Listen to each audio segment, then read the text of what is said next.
What's up, everybody? It's your boy Christian Ballard, Ballard Sports Media, coming at you live.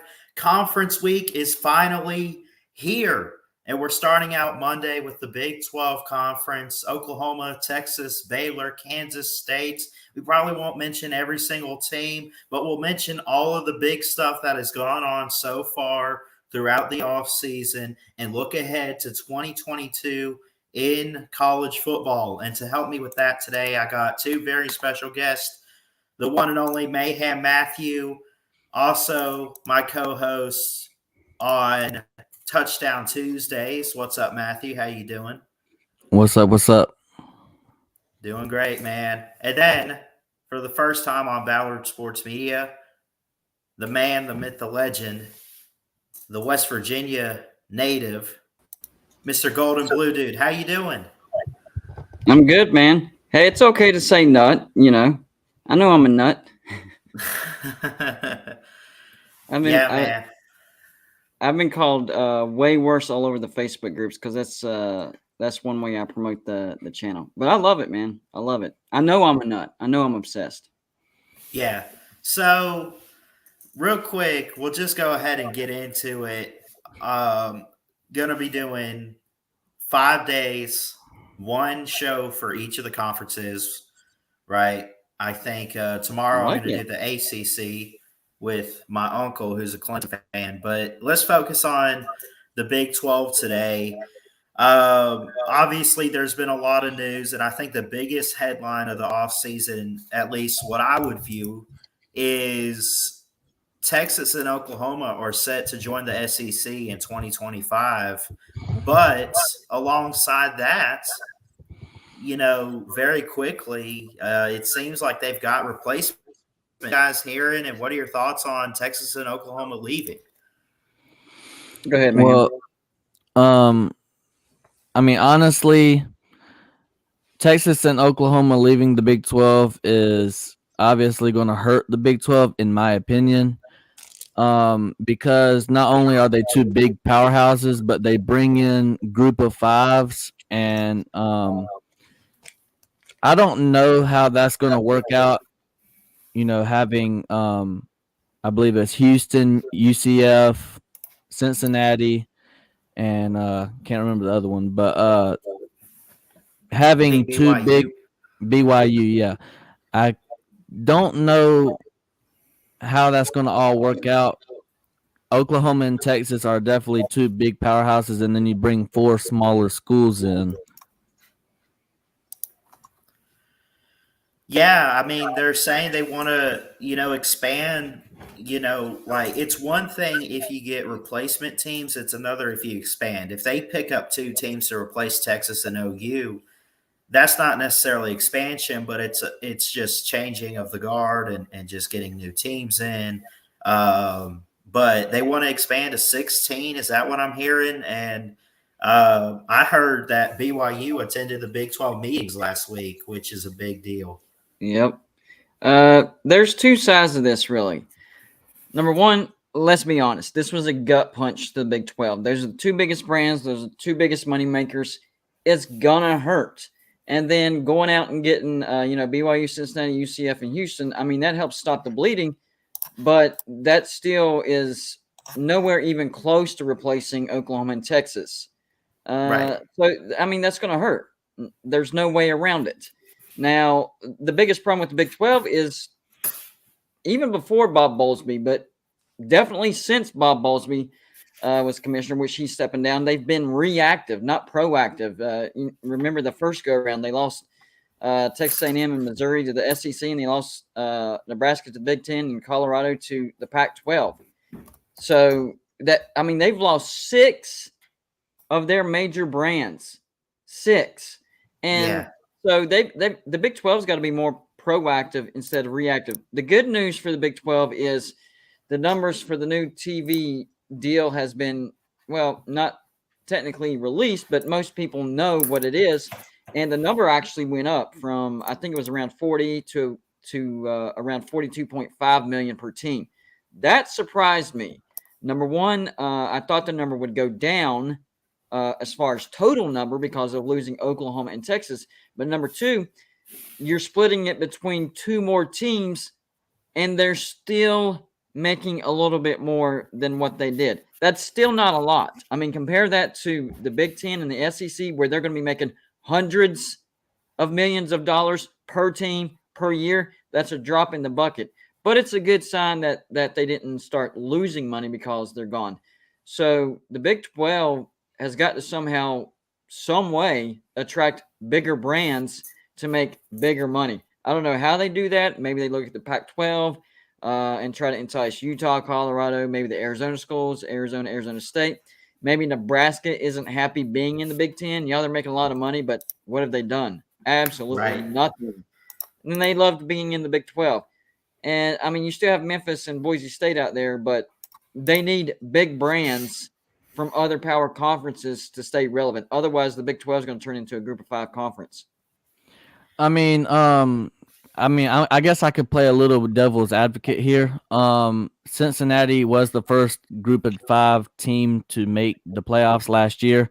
Yeah. And bringing Cincinnati into the Big 12, maybe that brings the Big 12, we got somebody that went to the playoffs, and maybe they can possibly run the table in the Big 12 and get back into the playoffs and represent the Big 12. But what did they do once they got to the playoffs? They got dismantled. They got blown out. Alabama. Yeah. 27-6. Honestly, I do agree with you, but honestly, last year it was Georgia, Alabama, and everybody else. Yeah, there for a minute we thought Michigan, was on that tier, but they weren't. Well, honestly, in my opinion, I think it was Georgia and everybody else. You look at Alabama, they struggled through the regular season. They lost to Texas A&M just like I predicted. And then the SEC championship happened, and something was not right. If you watch that SEC championship, the Georgia defense got zero push. It looked like they were, half rear ending it. I'm trying to keep my language clean for you, man. Yeah. So, I mean, it looked like a lazy defense. And then fast forward to the national championship, it looked like the regular Georgia defense. So I would say it was Georgia and then everybody else. Well, no, I'll put it like this. Georgia, Alabama, then everybody else. I wouldn't say Georgia and Alabama. I would say Georgia top, then Alabama, then everybody else. All right. And if you look at recent, my bad, I'm sorry. If you look at recent playoffs, pretty much most of the playoff games has been blowouts as well. Sure.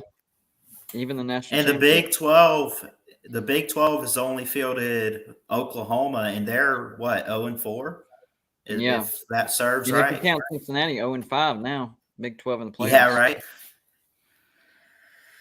Yeah. Now, do you think with where a team like Cincinnati is with Luke Fickell, because of his recruiting and just his style of coaching, obviously we know he's a really good coach, and he's done an amazing job, had an amazing season with Cincinnati.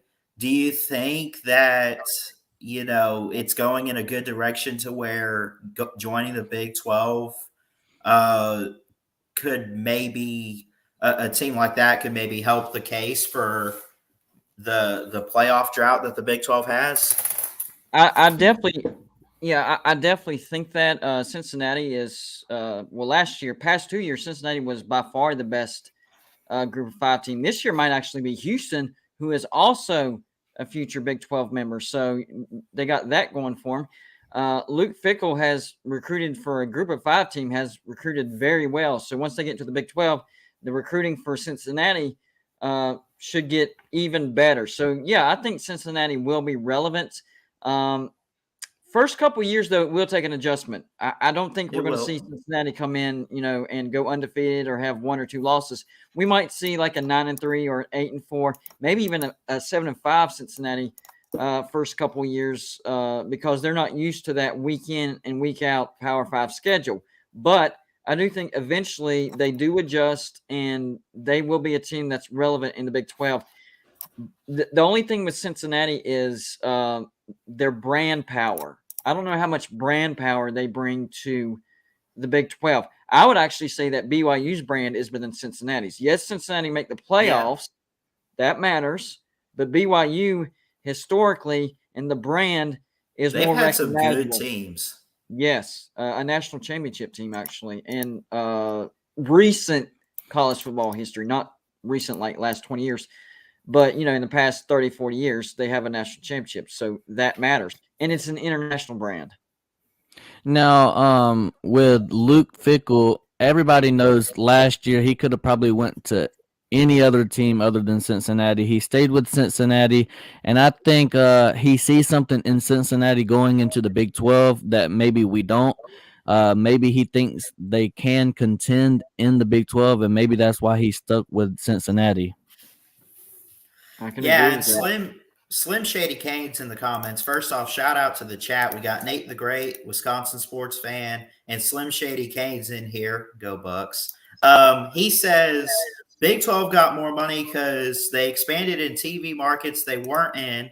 And if they keep going with teams like Memphis, it'll continue to go up. That's another thing, too, is it's all about the cha-ching. It's all about the money and the revenue.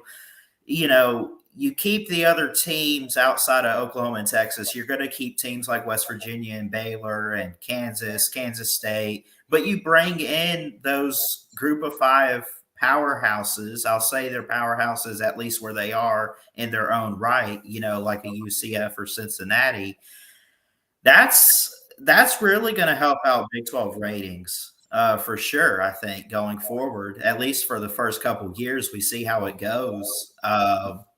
I'm interested in that. The only pushback that I would give on that is it only went up a little bit. The Big 12 is still way behind the Big 10 and the SEC, so they're going to have to get in somehow, some way. Like I stated earlier, they're going to have to try to entice bigger brands than Group of 5 teams. That's not going to cut the mustard. I mean, they might be able to stay a Power 5 conference by the skin of their teeth, but they will not approach the money and the value of the SEC or the Big 10. Right now, here's what we're looking at. We're looking at SEC, of course, totally fine. Big 10, totally fine. Then you have the Pac-12, the Big 12, and the ACC. Those 3 conferences are not solid. Right. One of them is not going to be here in the next 5 years, I would say. I don't know which one. I don't know. Whoever makes the correct decisions in the next 5 years is going to stick around. But those 3 cannot keep existing the way they are. One's going to get picked apart by the other 2. Yeah, absolutely. And then just overall, we talk about this expansion and its impact on the Big 12, Big 12, Big 12. That's what we're talking about today. But should it really, like, if you're the other conferences, I know obviously the SEC is bringing in teams. I think I've heard West Virginia go into the ACC. Is that confirmed? Oh, yeah, they are. They are. Okay. So you're the other conferences and you look at what the Big 12 is going to bring in. What should the effects be on the other conferences? Should it affect them in large ways, or is it just one of those where, I guess it's scheduling in a certain extent, right? Yeah, and that's why they went to the Division I Council and asked them to get rid of the divisions thing. So now you don't have to go out and get an even amount of teams at the same time. Now we can see conferences get picked apart one at a time if they want to, 3 at a time. It doesn't have to be even numbers. It can be odd numbers now. So that was a game changer more than people realize. So for the ACC, for instance, a lot of people were knocking me because they're like, West Virginia's not getting into the ACC unless Notre Dame comes with them because they have to stay even divisions. I'm telling you, Jim Phillips is petitioning the NCAA to do away with that. And if that happens, that's not necessarily the case. You can bring in one and then attract the other later. Well, I heard yesterday, which I've been hearing it for the past 10 months, but I've kind of backed off on it because there's nothing new to report. But now I'm starting to hear people talk about it. Notre Dame is strongly considering joining the ACC full time. Nice. The only way that works, this is the only way this works. Notre Dame will not join the ACC in the current TV contract. So if this is the case, Notre Dame must know if we join the ACC, then that gives the ACC some leverage to renegotiate this TV deal. That goes through the roof, and they probably have something in their clause to where it says Notre Dame gets to keep their NBC deal. And I wouldn't be surprised. This is a hot take right here. I haven't told this to anybody.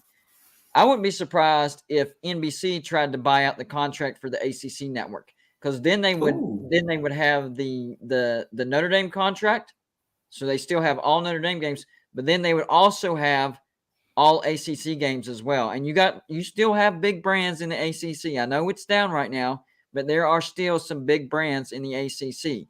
And right now, the ACC network can be bought for pennies on the dollar. It's not very high in value, and I think NBC can really boost the value of that network. Well, speaking of the Big 12, Slim Shady Kings brings up a good point. He says, "Who's to say these teams won't become bigger brands if they are Power 5 and have a legit shot at a natty?" And I will agree with him to a certain extent. The only problem I see is this new NIL coming in. I don't really know them joining a Power 5 if they're going to create enough money to have a legit shot at a national championship. And I know that's crazy to say that, but I mean, we're coming into a world of football where it's pretty much all about money. Yep. I mean, yeah, that's a big deal. There is money, especially with NIL. I will say this about the new teams coming into the Big 12 as far as the NIL goes.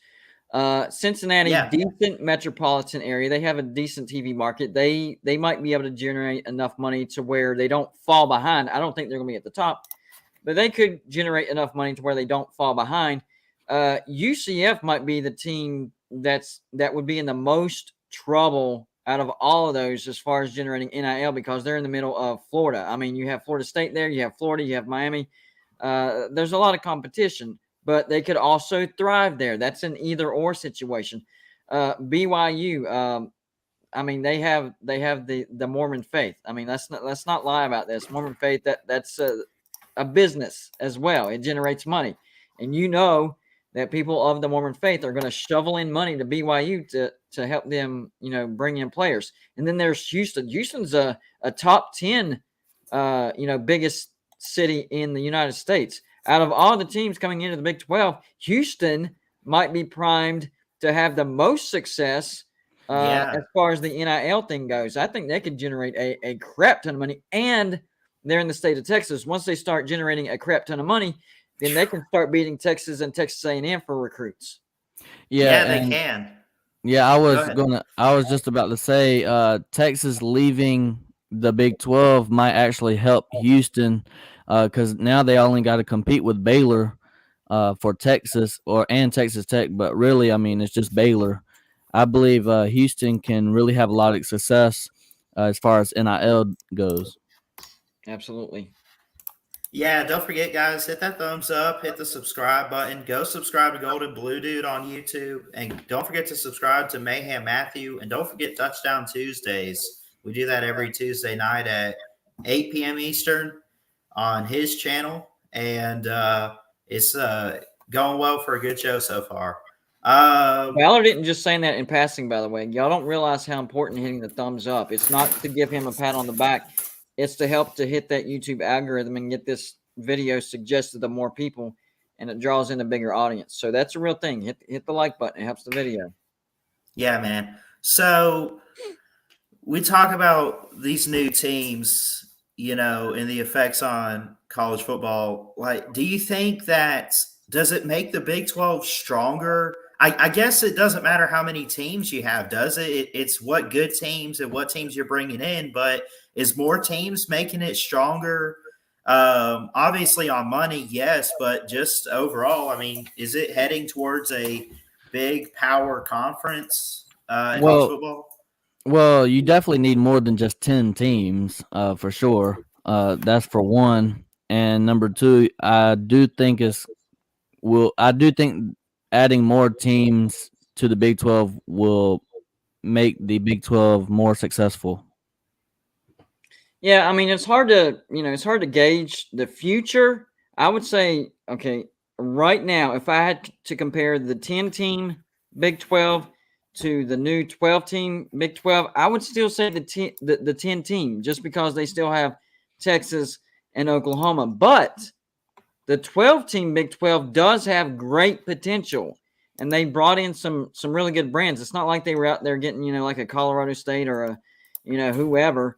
They went out and got the best group of 5 brands available. Now, those group of 5 brands have to grow themselves, have to be successful, have to help the Big 12, have to contribute, not just fill out, numbers, be a member. Let's see how they actually help the Big 12. Yeah, absolutely. I mean, it's like going to test drive a car. Mm-hmm. You get it right away, and you want to take it for a spin before you sign the paper and say this is mine. We own it, and that's kind of how it is. I mean, I think that the Big 12 is going to be watching the next couple of years, even though they've practically said yes to these teams. They're going to watch them to see what direction they're heading before they finalize anything. So, Well, correct me if I'm wrong, but I believe all these teams are coming in not this year, but 2023 season. Mm-hmm. And Oklahoma and Texas may still be in the Big 12, so we'll have 14 teams. We'll have 14 teams. With that being said, that transition, it might help these smaller schools, to be able to face a Texas and a Oklahoma that are powerhouses.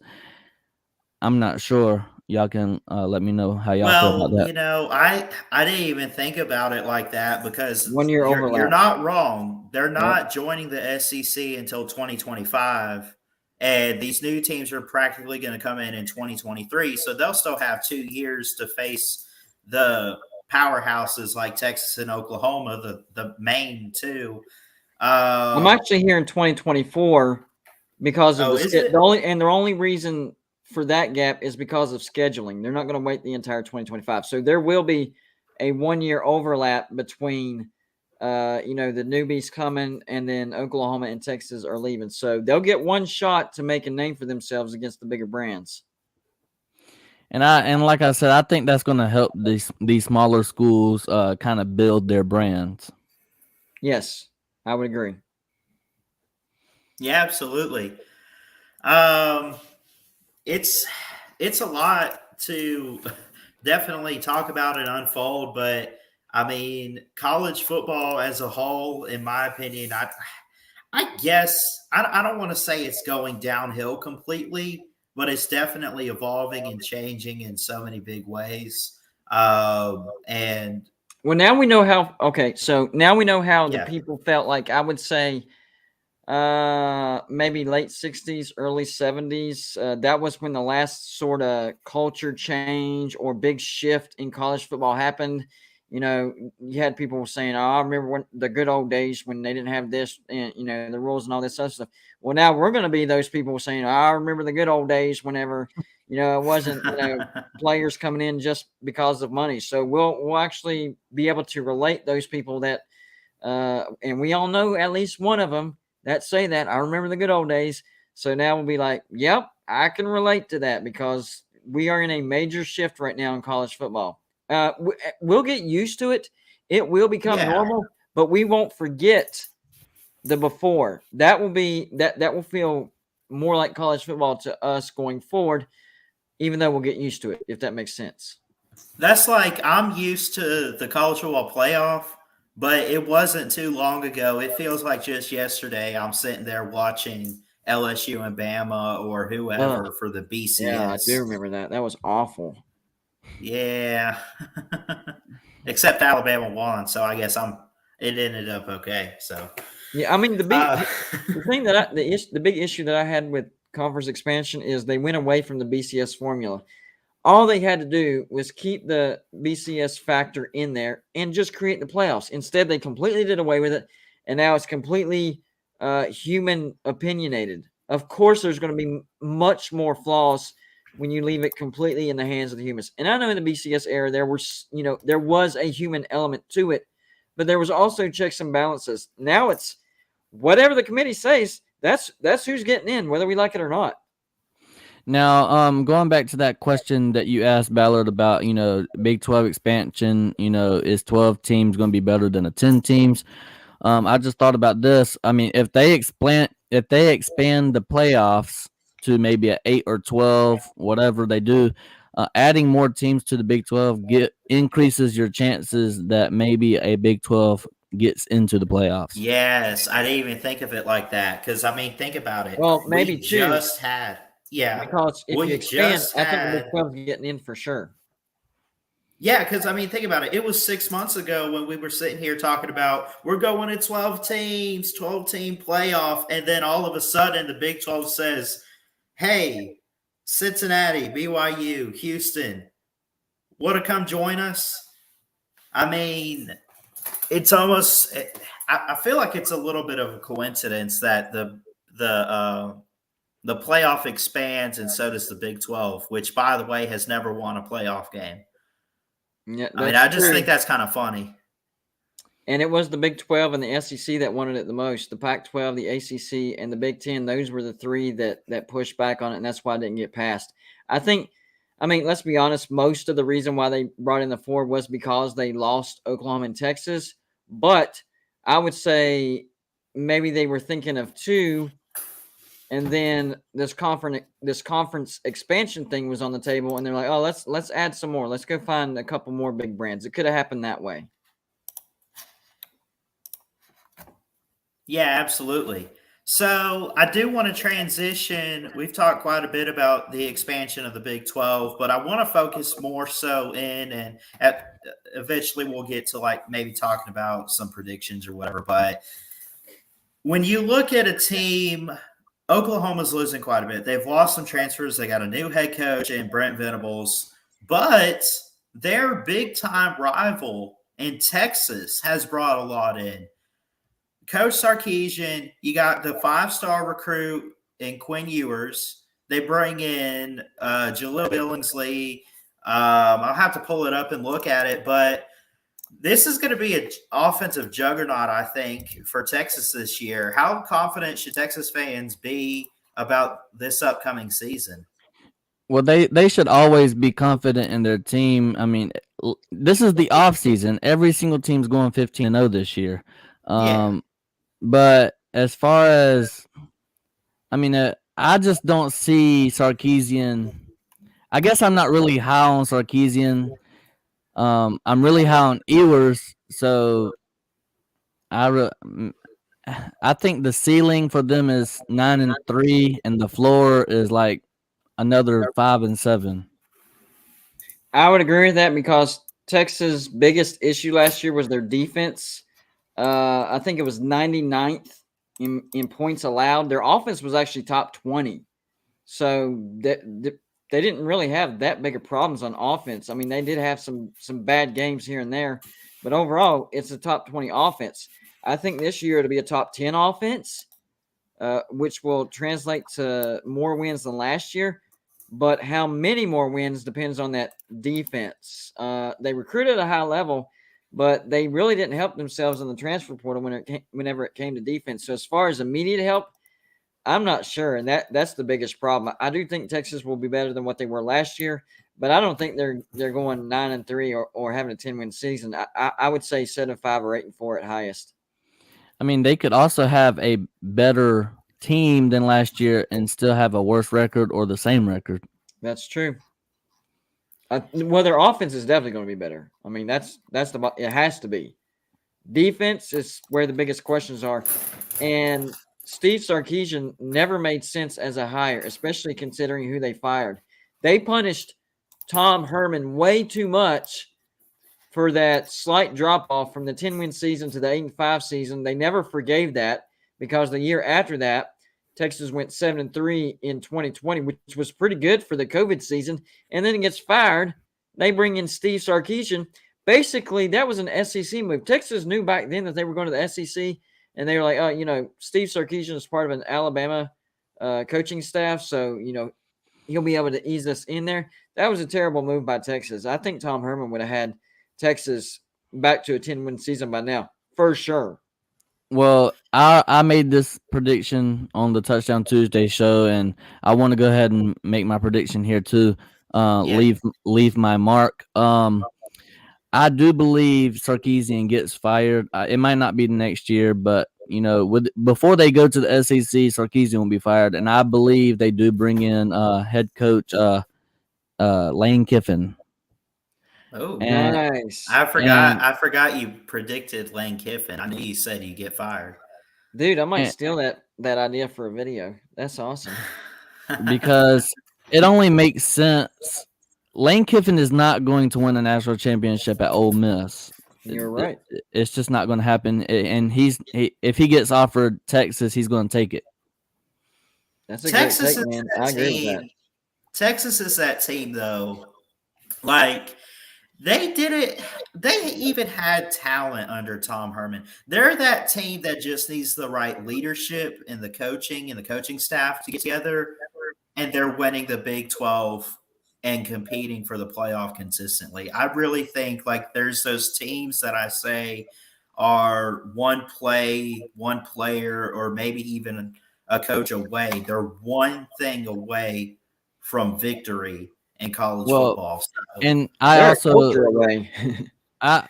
think they're one coach away. I think Texas is one coach away. I think Sarkisian, he's a great offensive mind. He's a great coordinator, but he's not a good head coach. He kind of reminds me of Will Muschamp. It wouldn't be a bad idea to keep him on as offensive coordinator if you brought in Lane Kiffin. It's not the worst idea. I just don't just know. Demote him. Yeah. And they did coexist on that staff at Alabama. So they do have chemistry. Yeah. Demote him and bring in Lane Kiffin. Because Steve Sarkisian he's not the answer at all. Texas completely wet the bed whenever they fired Tom Herman and brought in Steve Sarkisian. That's the stupidest move I've seen them do so far.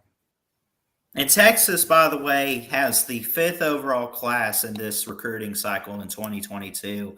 And they brought in quite a bit, actually. But what I say is it doesn't matter what you recruit or how you – I mean, recruiting matters. But if you can't coach the players up and put them on the field like you need to and use it the right way, it's not going to do you any good. But, I mean, so it seems like Sark's got it down. They also bring in Quinn Ewers, by the way, from the transfer portal in Ohio State. How do I want to put this? There's some big-time transfers all around the Big 12. We'll get to that in a second, but does Texas, I mean, are they set up for, like, how do I want to put this? The offense this year, I do want to get back to that. How many points a game or whatever are we talking? Because, I mean, they got a 5-star quarterback. They got weapons. They got what was a 5-star tight end in Jaleel Billingsley. They bring in a Jai Hall. They have the pieces. But they got to put it out there and coach it up. Is it confirmed a Jai Hall is actually going? Because I've heard that he bailed out of Texas. I don't know.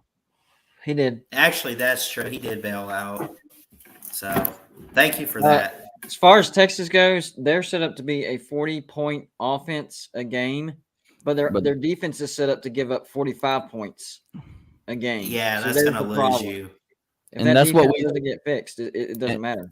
And that's exactly, I watched Golden Blue Dude's video earlier, and that's exactly what we saw last year with Texas. They started out like 4-2, 4-1, and then they slid a paper plate in the 50-yard line and doo-dooed. Yeah, the Oklahoma game beat them 6 times. 6 times. They had that game won, and then Oklahoma made a quarterback change, and I guess it got in the heads of, Texas. But if you look at it, Caleb Williams really wasn't that much better than Spencer Rattler. See, I've been saying that. And Ballard, we've been doing the Touchdown Tuesdays. I've been saying this every week since we started that Caleb Williams is not really much better than Spencer Rattler. I believe you should have kept Spencer Rattler in the game because number one, he was undefeated, and you bring in Caleb Williams, he wins 2 dumpster games, and then he loses the 2 games that he was supposed to win. That's And true. it costed Oklahoma the Big 12 championship game. That's 100% correct. Even if you look at their stats, Spencer Rattler had a 10% completion rating higher than Caleb Williams. So that's nonsense that all these people, especially at USC, think that Caleb Williams was a much better get than Spencer Rattler. Man, y'all are in for a rude awakening. I'm not saying that USC is going to be bad, but he is not as elite as what they're thinking.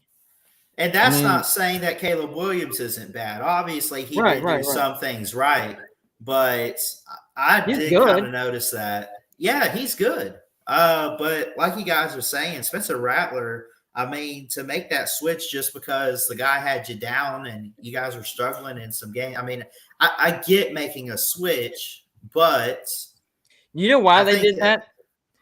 They did that because, well, hindsight always 2020. Oklahoma's offensive line was doo-doo last year. It was not very good. Spencer Rattler was not throwing interceptions.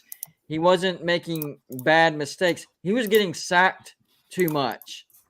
And people were coming down on him because the year before, he had magic with his legs. I mean, he could create something out of nothing. Last year, couldn't do that because their offensive line was just not – they were decent as far as the run goes. They were actually pretty good with the run. But for whatever reason, they couldn't protect the quarterback. They switch in Caleb Williams, same issues.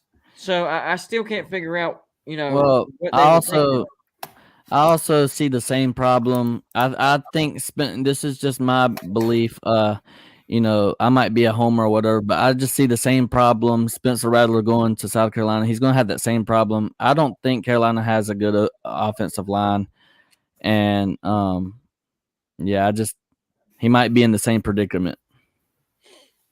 Well, I think the offensive line is going to be better than what Oklahoma had last year because they have 4 of their 5 starters come back. But as far as elite, I would agree they do not have an elite offensive line, but maybe good enough to where he can escape some of the sacks that he took last year. They might be good enough to where he can have that escapability. The pocket just collapsed way too much for him while he was at Oklahoma. So I'm not saying South Carolina's offensive line is going to give him 5 seconds worth of throwing time. I'm saying it's not going to instantly collapse. So he'll actually have that 1 second to make a decision. Yeah, and I disagree with Slim Shady. He said Lane would never win a natty as a head coach. Great OC, but he is not a good head coach. I disagree with that. Yep, I would too. The reason why I disagree with that is Texas is if you bring Lane. I understand. Early on in Lane Kiffin's head coaching career, he was very immature. Did some shady things. I think Lane Kiffin has matured a lot, and he won 10 games with Ole Miss. And when going to Texas with NIL and stuff like that, he has to be able to win more than 10 games. It's got to be in the 12, 13, 14, maybe even 15 wins. He strengthened his own brand. So the Lane Kiffin brand going to the Texas brand, are you kidding me? That's a perfect combo. They might be able to out-recruit Nick Saban. Seriously. They might be able to out-recruit Nick Saban if that combo happens. I wouldn't doubt that, actually, in ways. Because, I mean, Texas, you imagine, especially in the state of Texas, I mentioned how that's a big state for recruiting. Them and Florida, I think, are the top 2. And then you got states like California way out there. But, Lane Kiffin at Texas, that could be a possibility in years to come. Who knows? I like that. If they offer, that's a good one. If they offer him, he will go. And Jackson Dart is coming to Ole Miss. I mean, they had a really good talent in Matt Corral, and then they bring in I think it was USC that had Jackson Dart. He transferred to Ole Miss. I wouldn't be surprised if he turned into, a Matt Corral Jr. No, he would no, not Matt Corral Jr. I think he would be Matt Corral's daddy.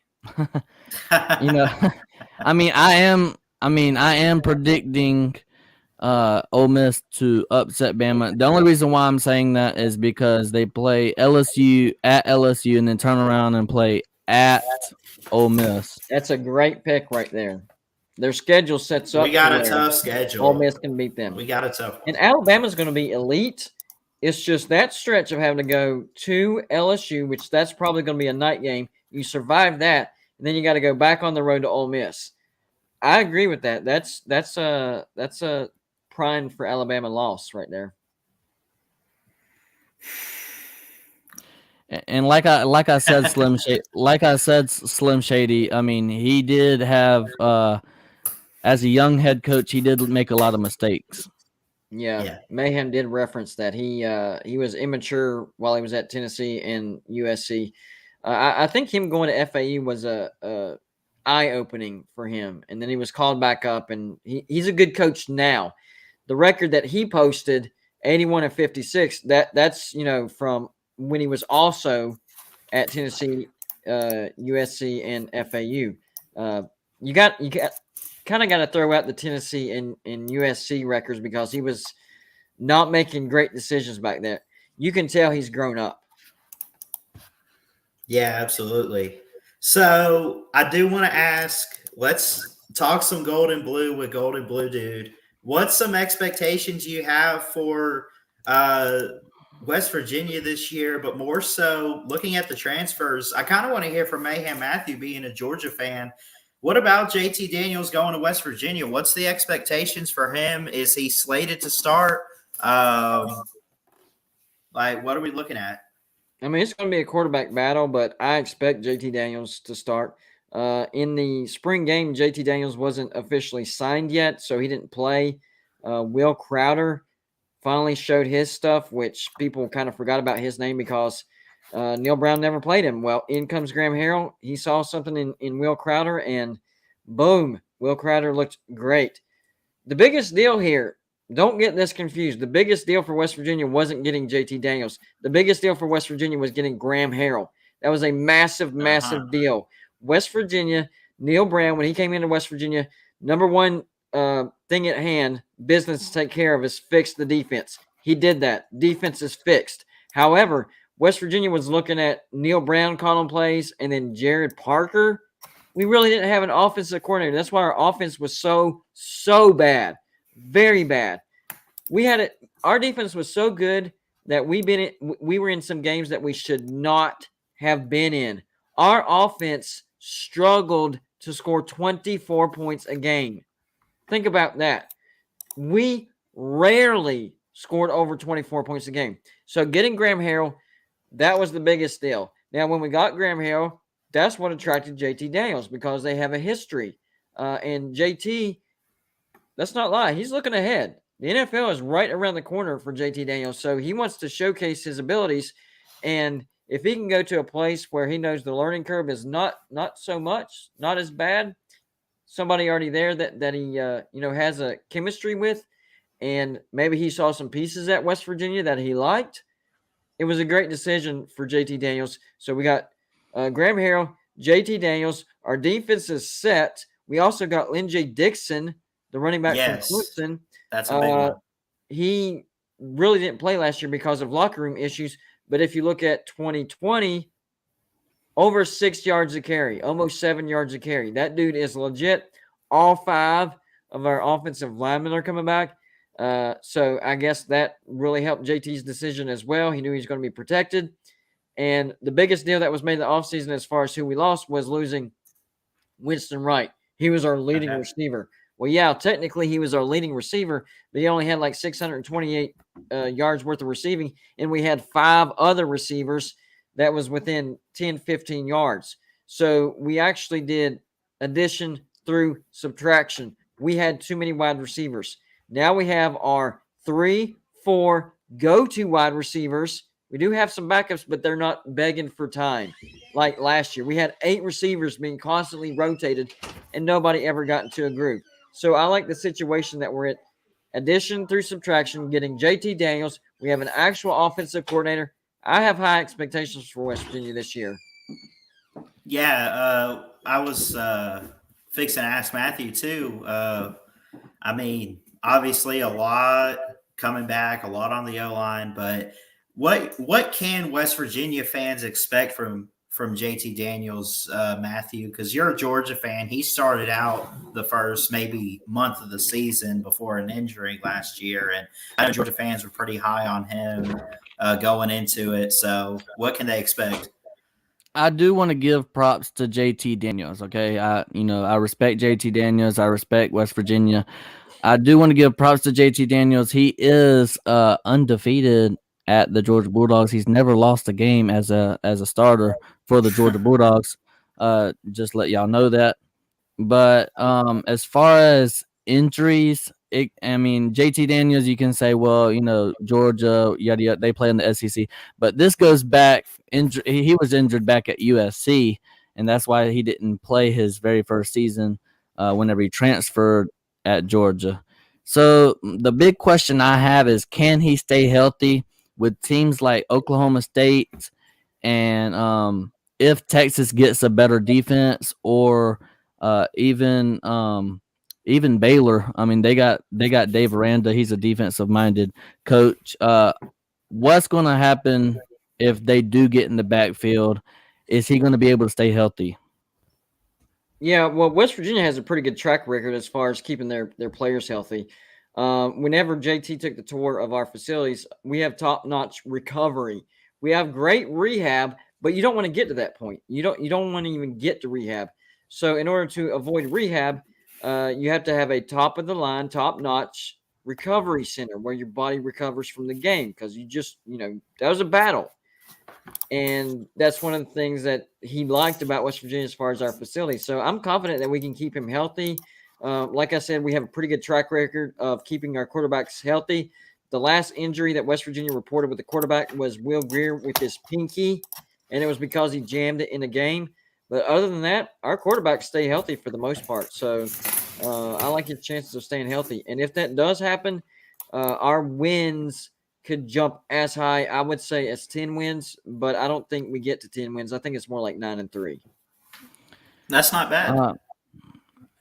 I guess I'll agree with you. Yeah, that would be, in my opinion, the ceiling, 9-3.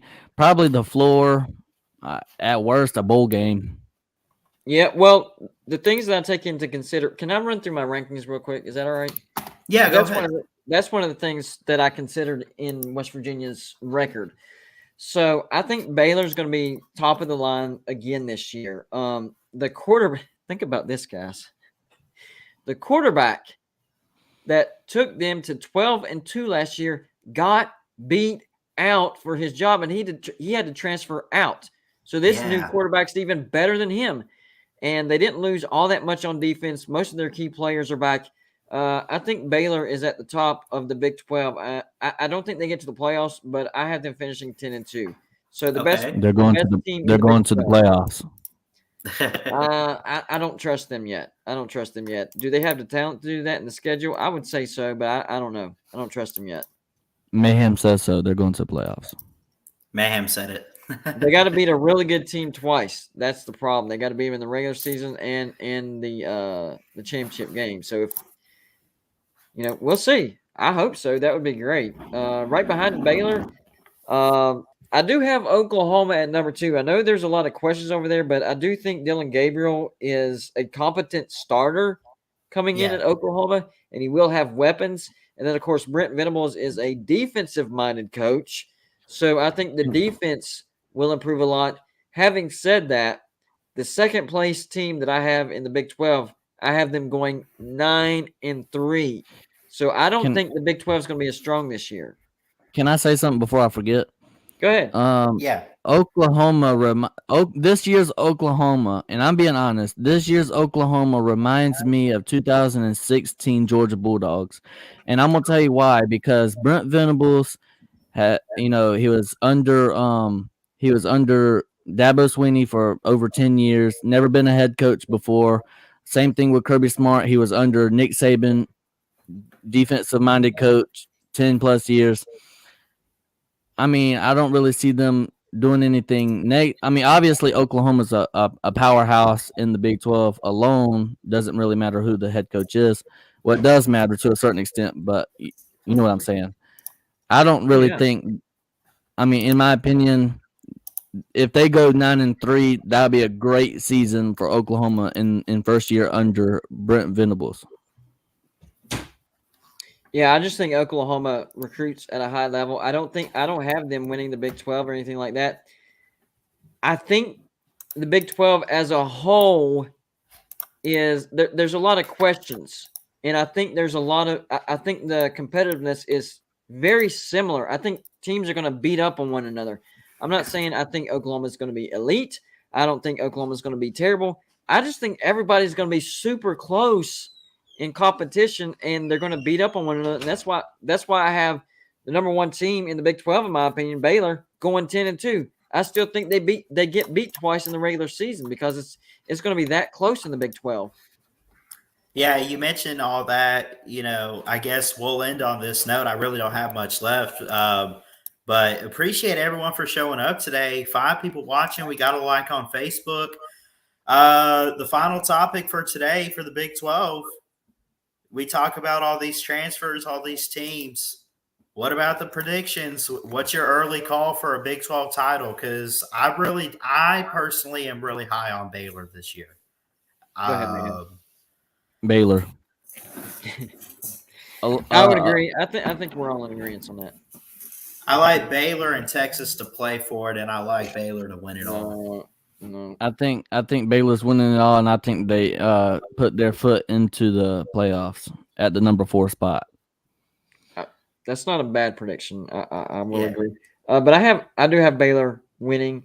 I think they're the best team in the Big 12. They really are. Most of their defense coming back. Even better quarterback this year. So yeah, I think they're the best. I think they return.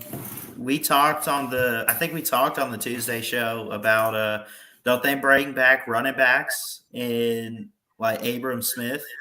Yeah. Yep. And I didn't know if you finished Golden Blue Dude. I didn't mean to interrupt you, but your rankings, you were going through your rankings. Yeah, I'll finish your thought. I can finish. I'll finish. Well, I had already finished my thought, but he said he was about to. I wanted you to finish I wanted to talk about that. Okay, so what I'll do is I'll give you my rankings for the Big 12, and then you can let me know what you think about it. How about that? So Baylor, Big 12 champs, number 1. Oklahoma, 2. I just think the brand's really, really strong. They recruit at a high level. They know how to win. The competition is going to be close. I think that's actually going to help Oklahoma finish as high as they do without having to be elite. Number 3, this is where I have West Virginia because I have them finishing 9-3. I think they grabbed enough in the offseason to flip those 50-50 football games that we lost. 4 of our 6 losses last year were 50-50 football games, and it was with a bottom 100 offense. So if we have a top 30, top 25 offense, that's going to flip a lot of those. I'm not going to say it's going to flip all of them. And then there was 2 games we got blown out. Definitely won't flip that. So I have West Virginia going 9-3 and finishing 3rd. 4th, Kansas State, sleeper. Chris Kleiman is a great coach. A lot of talent coming back at Kansas State. 5, this is where I have Oklahoma State falling back, guys. Losing Knowles as a defensive coordinator and losing as much talent as they did on the defense, that's what carried this team for the past 2 years. We heard the hype of Sanders, Wallace, and Hubbard. Oh, this is one of the greatest offenses in the Big 12. Turned out to be a flop, one of the worst offenses. But a blessing in disguise, their defense became elite. Who knew? Well, I think they take a step back this year because of Knowles leaving and a lot of their defense leaving. I have them 7-5, finishing in 5th. Right behind them, Texas finishing 7-5. The tiebreaker, Oklahoma State beating Texas. That's still a jump for Texas, though. From 5-7 to 7-5. That's a 4-win jump, and I just think they're going to have defensive issues. That's why I don't have them in the top 5. 7, Iowa State, not going to get to a bowl, 5-7. But I do think Iowa State can upset West Virginia in Ames for whatever atmosphere or for whatever reason. That atmosphere is a nightmare for us. So I do have Iowa State upsetting us. 8, surprise, surprise, not at the bottom. Kansas. I think Kansas bumps up a few spots. I have them finishing 4-8. With a few wins in the Big 12. So the two teams worse than Kansas State, number 9, Texas Tech, total rebuild mode. Once again, Texas Tech makes a decision that makes no sense. They get rid of Matt Wells in the middle of the turnaround season. They were 5-2 when they fired him, 1 win away from a bowl.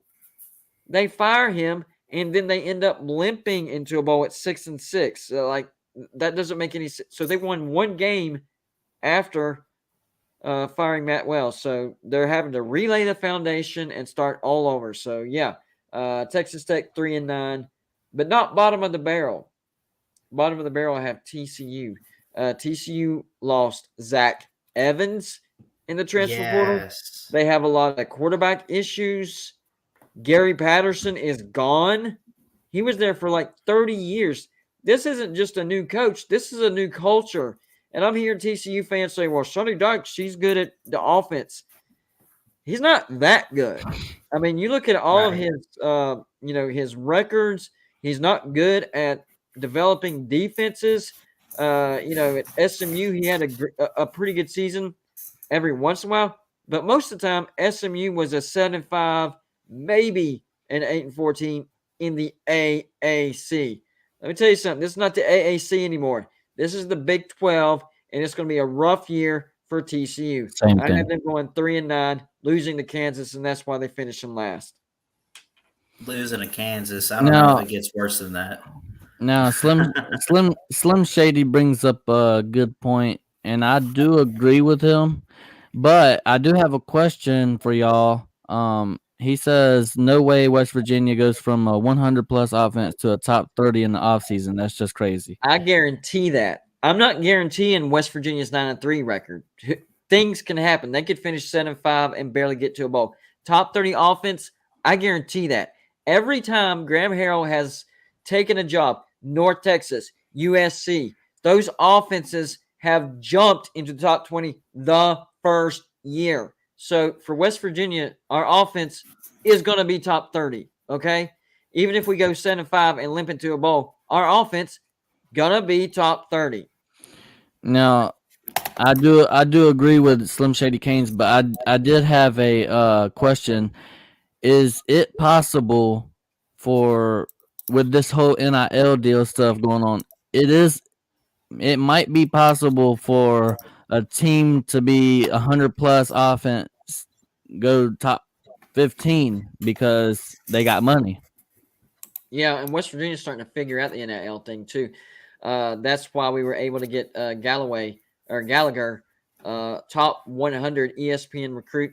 He ranks as the top 5th highest rated player West Virginia's ever recruited, higher than Geno Smith. Yeah, West Virginia's starting to figure out the NIL. I mean, I know for the bigger brands like Alabama, Georgia, whatever, top 100, we pull that all day long. Yeah, West Virginia doesn't pull that all day long. So that's a big deal for West Virginia. Yeah, absolutely. So I'm still going with Baylor here, but yeah, there's so much that we covered today. I appreciate you guys coming on and doing this with me. I really do. No problem. I had fun. Yeah, we're going to have the ACC tomorrow. Let me see. I think I got the Big 10 on Wednesday. No, I got the Pac-12. So you did the best conference first, right? Not the best, but the most entertaining. No, you got to save the best for last. SEC is on Friday. No, I'm saying the most entertaining. Not necessarily the best, but the most entertaining. Yeah, it is. You know it is. There's drama in the Big 12 all the time. There is. It is pretty entertaining, actually. So, but any final words from both of you guys before we get off here? Well, number one, I appreciate you having me on the show. It was awesome, and happy belated birthday to Chess Hall. I know he had a roast last night, and I participated. I sniped him a few times, but he knew it was all in good fun. I had a great time last night, but I do guarantee that West Virginia will be a top 30 offense this year. Honestly don't see any way around it. I really don't. All 5 offensive linemen are back. Our wide receiving core looks really good. JT Daniels, even if he does go down with injury, Will Crowder looked really good in the spring game. And we got a top 20 running back from Clemson in the transfer portal. And Graham Harrell, top 20 offensive coordinator. Every year he was at USC, they had at least a top 25 offense, sometimes a top 10 offense. So it's going to happen, guys. We will be a top 30 offense this year. No doubt. I would buy that. And I would like to say that I just don't see. I mean, he had Oklahoma State at number 5. I just don't see how you can go from a Big 12 championship caliber team, almost winning by like a hair. Defensive coordinator. I mean, Alabama does it year in and year out. They lose their coordinators. It's just fine. But Oklahoma State isn't Alabama, though. I know that, but Mike Gundy's been there for 100 years. I mean, I just don't see. I don't see them falling off that much. Maybe they drop to number 3. I just don't see it. But anyways, thank you for having me on, Ballard. It's a privilege to be on here, and I really liked Golden Blue Dude coming on. This is my first time being with Golden Blue Dude. Yeah, it was a good show. It was a good show, guys. Y'all were great. Y'all were awesome, man. I appreciate you guys doing this. Don't forget, we got other conferences to cover this week. Let's see. We'll do the ACC tomorrow. My uncle's coming on for that. We got the Pac-12. I don't really have anyone for the Pac-12 on Wednesday, the Big Ten on Thursday, and then I got someone named Chris coming on who's an LSU fan for the SEC on Friday. So, but I'll talk to some of my Pac-12 subs and see if they know anybody for you. Yeah, there you go. Thank you. So, but we love you guys. Yeah, sorry. I just want to say one more thing. Sorry. I would love to have Golden Blue Dude, as a guest on the Touchdown Tuesday. He has a lot of hot takes, and I think it'd be very interesting the way we do the show, and I think it would probably be fun. But anyways, sorry about that. Oh, no problem. We'll leave my email in the comments of this video. If you don't already have it, you might already have it. I don't know. A lot going on, guys. Yeah. Joey said he'll get you someone for the Pac-12 for sure. We got you covered, man. There you go. Thank you. I appreciate that. Anyway, that's going to do it for us. We love you guys. Put God first. Jesus loves you. And I'll say this from a Bama fan. Roll Tide. Go Dogs. Roads take me home to the place where I belong, West Virginia. That's all I got to say. Go See Dogs. you guys.